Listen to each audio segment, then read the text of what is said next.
Hey everyone, this is Rodrigo Silveira with EasyLearnTutorial.com, and this is tutorial number 4 of our Google Web Toolkit tutorial series.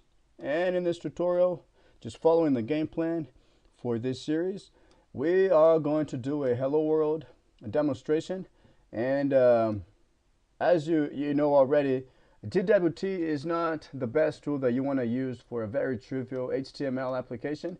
If you're only going to use it for something that you could easily do, using Notepad or something that's simple and not really complex, then you probably don't want to use GWT. But for this tutorial, I'm just going to be showing you how to set up a new project. And the main thing I want to show you is the browser plugin that you're going to need and how to run it from Eclipse.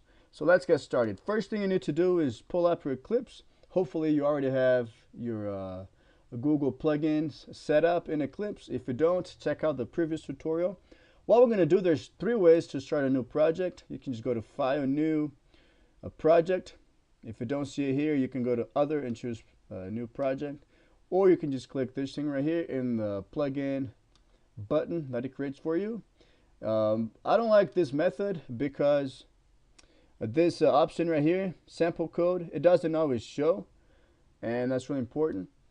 And you can just right click your projects right here and do the same thing, create new project. And if you go this way, you need to go down to find inside the options here where it says Google and choose web application project. I'm just going to do it using this option just because that's why we installed the plugin right there. And if you don't see this option right here, it could be that this thing is not stretched out. It's like, where's everything? Just make sure you stretch the window. What we're going to do is, first thing is just create a project name, and I'm just going to call this thing ELT for Easy Learn Tutorials, GWT Tutorials.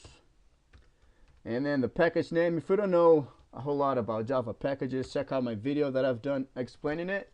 There's a link for it in the description of the video. But in my case, I'll just call it com.easylearntutorial singular .gwt, and that's all. And then the location is right here. This is where you can check for your SDK. If you just downloaded everything from Eclipse, you might only have one, so you only have one option. But if you download the SDK from the website separately, you can add a bunch of them, and then you can choose different versions. I'm just going to use 2.4, which is the latest, so I'll check that one. We're not going to be using App Engine right now, so make sure you uncheck this thing. And then make sure you uncheck also where it says sample code. Uncheck that, make sure it's not here. If you choose generate a sample project, it's going to create this whole thing that just says hello, but it does like servlets and a bunch of extra stuff that we don't need right now. So uncheck it. We're going to create an empty project. So click that. It's going to take a little bit, and eventually our project will show over here. And all we're going to have is basically a source folder right here and war. Inside war, we're going to have webinf, which is for your servlet stuff. If you're not familiar with that, that's fine. We're not going to use it. Inside here, the only package we have is our main package that we created and nothing in it. So the first step now, or the next step, right click the package, choose New, Other, and find Google Web Toolkit down here. Or you can just type it. Maybe it needs to be the right case. Actually, what we need to type is module, is what we're going to create. So either you search for Google Web Toolkit down here, should be somewhere over here, and we're going to create a new module, or like I said, you can just type in the word module, and that's what we want. Click next. Make sure it goes in our package that we created inside the source folder. Should be the default. Only thing you really need to name is the module. Next tutorial, I'll be explaining the module. So for now, let's just call it Hello World. That's fine. Click finish. It's going to create 2 things for us. A new package called client inside, or it's a sub package. And then inside the root package is going to create this package name .gwt.xml. And this is going to be, it's called the manifest. It just basically explains our application. And the most important thing, we don't have it right now, but it's going to define the entry point. It's like where to begin the application when we run it. So two things we're going to do. One, right away we're going to rename the module. So inside the module node, go ahead and add an attribute called rename dash 2 equals quotes, and we're going to call it hello. And I'll explain why I'm doing this. This is helpful, but not it's not mandatory. It's optional, but you should do it because it's helpful. Next thing, right click the subpackage.client, choose new, other, and we're going to create an entry point class. Again, you can just type that in here, entry point, but we're just going to Google Web Toolkit and choosing an entry point class. Choose that, click next. Again, make sure it's inside your package. That's the client package that we created. The module name refers to this guy right here, so that should be the default. But if you have multiple packages or multiple modules, you can select them from here by clicking browse. So pretty much this should be default. Only thing you worry about is the name. I'm going to call this guy home. You can name it anything really. You could even name it hello, but home, I just want it to be a different name so you don't get it confused with the module name. And this is just a plain old Java class. When you create a new class this way, it's going to change your manifest, and it's adding this thing right here. Since we created a new entry point, it added the entry point, which is the first thing that will be executed when this module loads. Again, for more information, check out the next video where I explain all the details here. And this is where the class is. Fully qualified name. So this is just basically a regular Java class. Only special thing is that it implements this interface entry point. And it has this this function that's pretty much like your main. It's the first thing that gets executed. And that's what we need to create. All we're going to do in here is type root panel, and if you don't have the package imported, it's okay, just keep writing.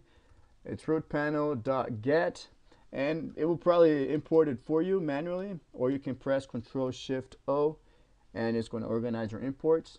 So root panel.get.add, and we're going to just add a new label.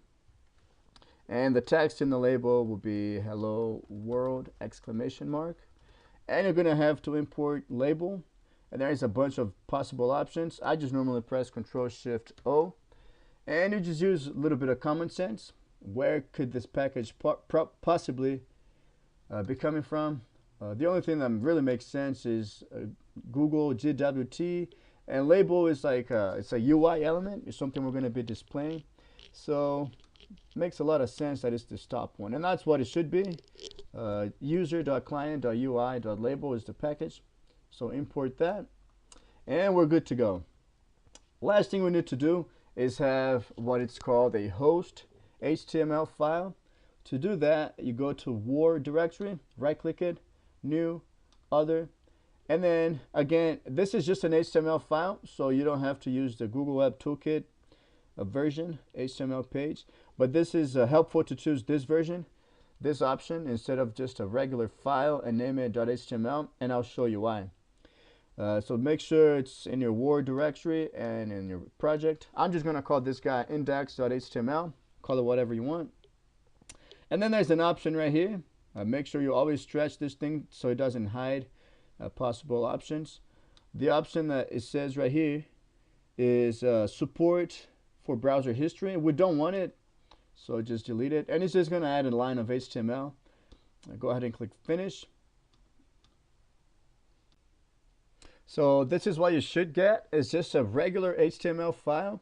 One thing I want to point out, if you're adding new things to your project and you're using this Google Web Toolkit options, this is what's recommended, because anything you change in your project, you need to know how that affects the rest of the project.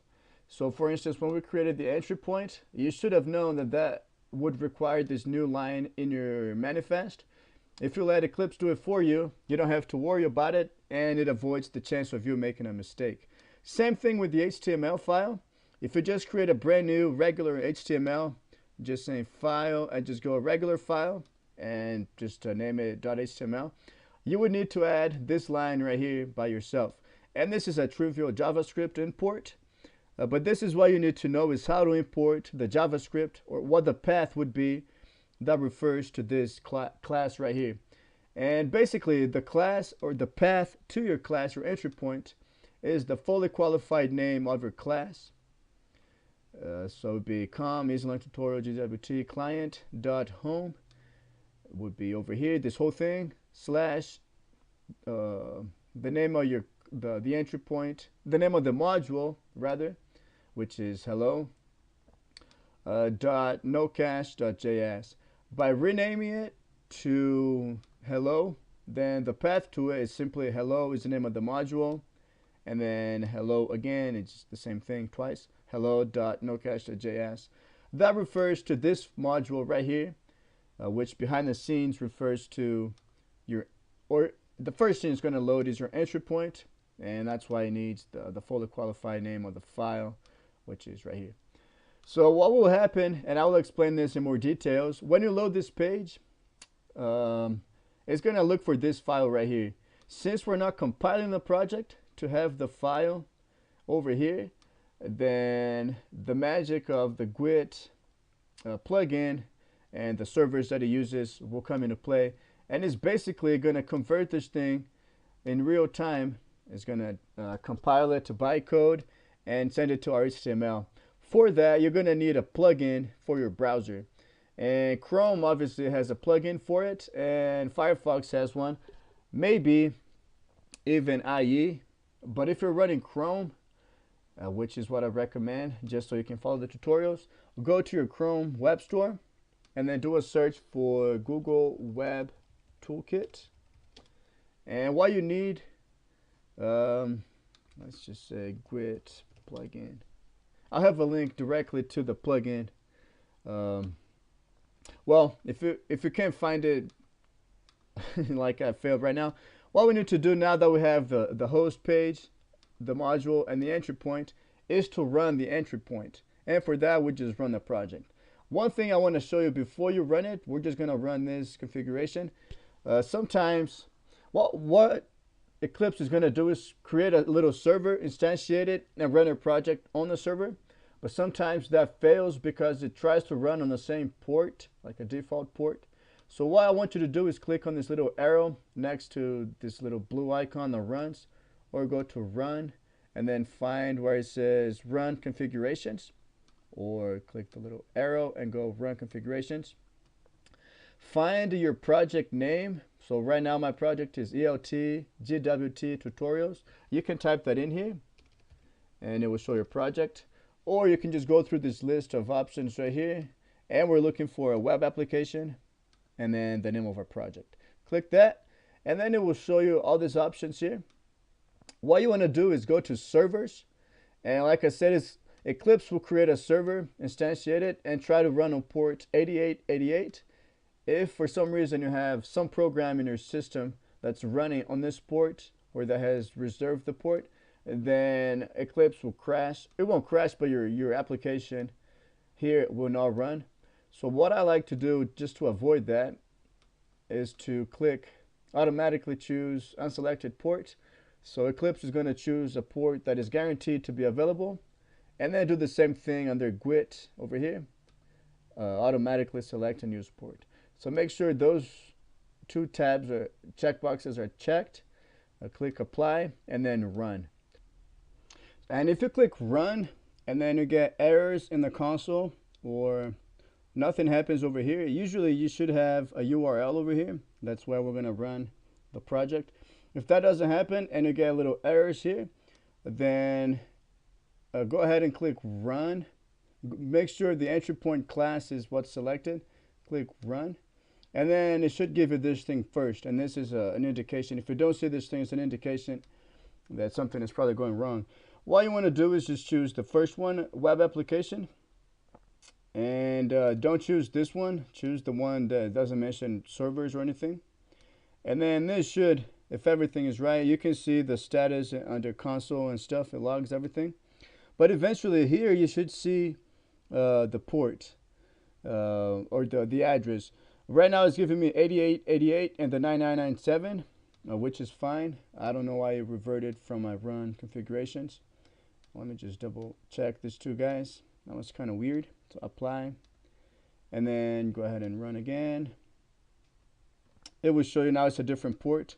If you just double click it, and let me shrink my window in case you can't see it.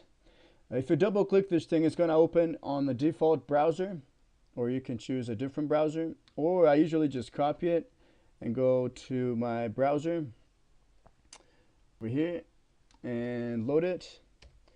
If you don't have the plugin for the browser you're using, you're going to get this thing right here. Go ahead and just click this thing. It will take you to the proper location. Add it to Google Chrome. Yes, it will do its thing. And down here, it's going to download it and install it for you.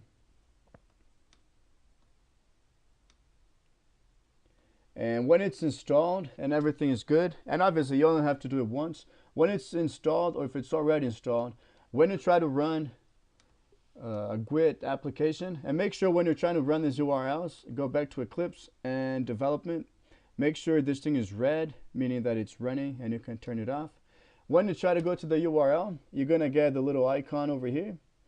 If it shows a little warning saying you need to enable it, just click enable. If needed, refresh, and then eventually it's going to load. And this is all we're going to get in this tutorial. Pretty simple, but this is a label widget that comes with GWT, and you can see it's just a div that has all this stuff. If you look at network, let me refresh it. It's downloading the no cache, and it's showing, this just shows the GWT magic, how it compiles things from bytecode into highly optimized JavaScript, and then it downloads some other things that we won't get into in this tutorial. But for all practical purposes, this is the hello world. It's a lot of work for just a simple string like that. But just before I let you go, the last thing I want to show you is something that's really cool about GWT. Normally, if you're running things on a server and you're deploying it and compiling it, you have to recompile stuff and run it again and so on and so forth. In GWT, we can just make changes to the project. So for instance, I'm going to take this label definition out here, and I'm going to have a private label, maybe just MSG for message equals new label. And then that's what I'm going to pass into my panel like that. Make sure there's no errors. So you don't have to try to recompile it, stop the server. The server is running already, so you can just go back to Eclipse, refresh. And obviously nothing changed, but if I change this and say hello world and like that, you will get you get updates in real time. One thing is you don't need to or one thing I was going to say, the first time you first open the URL, it might take a while to load everything, but then after that, if you just leave your browser running and leave the project running, then any refreshes would be pretty easy. It would be pretty fast. One thing is, if you crash something, if you have a mistake, like your Java won't compile, and then you try to refresh it, you're gonna get some sort of exception, just saying something's broke. If you throw an exception, this right now is a syntax error, so it won't display anything here. It would just say the server is messed up. But if you throw an actual exception, you're going to get the stack trace right here. That's helpful. But you can always go to your Eclipse, and this will tell you what the problem is. And in this case, it'll just say syntax on line 9, insert a semicolon. So you do so, save it, refresh, and life is good again. So pretty simple tutorial, I know. A lot of steps, but some of the gotchas that I think are important. So next tutorial, we're going to explain the widgets, entry point, the manifest, the host page, everything. So be sure to check that out. Please like this video if this was helpful. Post your questions and comments with this video, and be sure to subscribe. Thank you very much.